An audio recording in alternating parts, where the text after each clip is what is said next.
కేసీఆర్ కూతురు కవితకు మరో షాక్ తగలబోతోంది. ఢిల్లీ లిక్కర్ స్కామ్ కేసులో సిబిఐ కూడా రంగంలోకి దిగుతోంది. జ్యుడిషియల్ కస్టడీలో భాగంగా తీహార్ జైల్లో ఉంటున్న కవితను విచారించేందుకు సిబిఐ అధికారులు రంగం సిద్ధం చేసుకున్నారు. రౌస్ ఎవెన్యూ కోర్టులో ఈ మేరకు దరఖాస్తు కూడా చేశారు.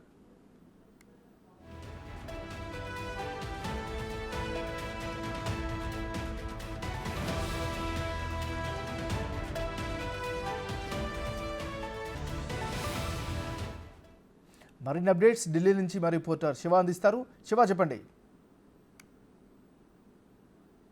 ఢిల్లీ లిక్కర్ స్కామ్లో కవితకు మరొక బిగ్ షాక్ తగిలినట్టు చెప్పుకోవచ్చు. ఢిల్లీ లిక్కర్ స్కామ్ సంబంధించి విచారించేందుకు సిబిఐ కూడా రంగం సిద్ధం చేసుకుంది. ఈ నేపథ్యంలోనే రౌస్ ఎవెన్యూ కోర్టులో ఈరోజు పిటిషన్ దాఖలు చేశారు. కవితను అదుపులోకి తీసుకుని విచారించేందుకు అనుమతి ఇవ్వాలని పిటిషన్ దాఖలు చేసిన నేపథ్యంలో త్వరలోనే ఈ పిటిషన్కు సంబంధించి అనుమతులు కూడా లభించే అవకాశం కనిపిస్తుంది. ప్రజెంట్ తీహార్ జైల్లో ఉన్నారు కాబట్టి కవితను తీహార్ జైల్లోనే సిబిఐ విచారించే అవకాశం అయితే ప్రధానంగా కనిపిస్తుంది. గతంలో కూడా చూసుకుంటే కనుక మొదట ప్రతి ఒక్కరిని కూడా సిబిఐ అరెస్ట్ చేయడం, తర్వాత ఈడీ అదుపులోకి తీసుకుని విచారించడం గతంలో జరిగాయి. కానీ ఇప్పుడు కవితను ఈడీ అదుపులోకి తీసుకుని సిబిఐ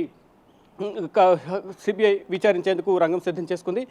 గతంలో 2022 డిసెంబర్ 11న కవితను గతంలో మొదటిసారి సిబిఐ హైదరాబాద్లో విచారించింది. అంటే గతంలో నోటీసులు జారీ చేసిన నేపథ్యంలో 2022లో కవిత ముందుగా కొన్ని డేట్స్ ముందుగా నిర్ణయించుకున్న కార్యక్రమాలు ఉన్న నేపథ్యంలో విచారణకు హాజరు కాలేనంటూ కూడా కవితనే 3 డేట్స్ సిబిఐకి ఇచ్చిన పరిస్థితి కనిపించింది. దానిలో 11వ తేదీన సిబిఐ అధికారులు వెళ్లి కవితను హైదరాబాద్లోని తన నివాసంలోనే విచారించిన తర్వాత కొంత సమాచారం సేకరించి స్టేట్మెంట్ రూపంలో రికార్డ్ చేసుకుని తర్వాత మళ్ళా మార్చిలో 3 నెలల తర్వాత మార్చి 16న కవితకు ఈడీ నోటీసులు జారీ చేసింది. అలా ఈడీ కూడా నోటీసులు జారీ చేసిన తర్వాత 3 రోజుల పాటు సుదీర్ఘంగా 30 గంటల పాటు విచారించింది.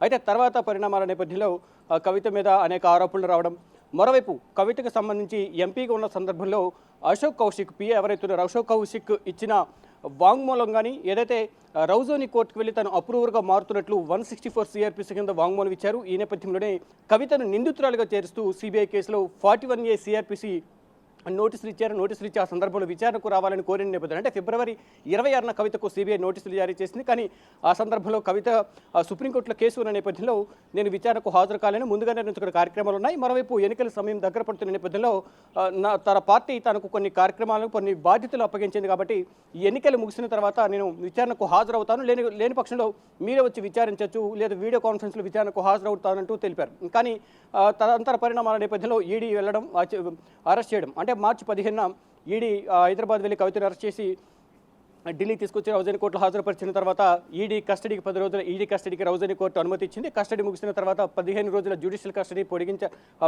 విధించిన నేపథ్యంలో ప్రజెంట్ తీహార్ జైల్లో ఉన్నారు. 9వ తేదీ వరకు కవిత తీహార్ జైల్లో ఉండబోతున్నారు. ఇక ఈలోపు సిబిఐ ఎంటర్ అయ్యి సిబిఐ కూడా విచారించబోతుంది. మేము విచారిస్తాం, కొంత సమాచారం గతంలో సేకరించాం కాబట్టి మరికొంత సమాచారం సేకరించాల్సి ఉంది. ఈ నేపథ్యంలోనే కవితను విచారించేందుకు అనుమతి ఇవ్వాలంటూ కూడా ఈరోజు రౌజోని కోర్టులో పిటిషన్ దాఖలు చేశారు. ఈ నేపథ్యంలోనే అంటే ఈరోజు లేదా రేపు దానికి సంబంధించిన అనుమతులు కూడా లభించే అవకాశం కనిపిస్తుంది.